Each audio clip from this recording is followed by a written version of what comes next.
First thing you should understand when learning this move is that anyone can do it. It just depends on how fast you want to do it. There's the slow way and there's the fast way. The slow way would be to take a bunch of different exercises and not be consistent on them, switching it up constantly. The fast way would be to take the exercises that I'm going to show you in this video and to use them consistently, and that way you'll build a proper foundation and be able to learn it in the fastest time possible. This move is just the 90-degree handstand push-up with a little extra flair to it, and so to learn it, you first need to start off learning the handstand push-up, and to be able to do that, you'll start off with pike push-ups, move on to pike push-ups with your feet lift off, and gradually lift your feet more and more over time until you can press straight up. In the process of learning the handstand push-up, you can simultaneously train the 90-degree hold, which is another skill which will be combined later on to make the full 90-degree handstand push-up.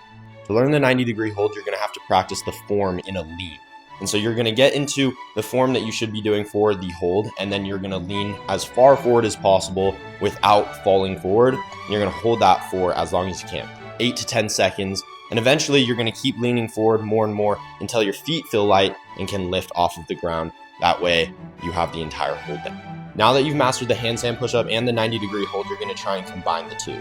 How you're going to do that is you're going to start in a handstand and you're going to lower yourself, but this time rather than lowering yourself just down to your nose, you're going to let your body continue lowering until you can get closer and closer to the 90-degree hold and be able to hold it. The next step is to start in the 90-degree hold and go into the handstand. And how you're going to do this at first is you're going to use momentum. You can kick up with your feet just a little bit, and eventually you want less kick, less momentum, and you can just go exactly from the 90-degree hold up into the handstand.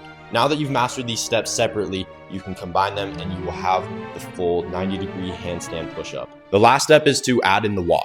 Once you're able to do 3 clean 90-degree handstand push-ups, you're going to add in this walk. And how you're going to do it is not by flexing your toes forward. You're going to be flexing them towards yourself. And so it looks like they're flat, but in the air. And you're going to take little steps. And so just imagine walking, very slowly. And that's what you're going to be doing. As you lower yourself, you'll take little steps down and then little steps up. At the same time, you'll be pressing. Once you can do that all together, you have the entire airwalk 90-degree handstand push-up.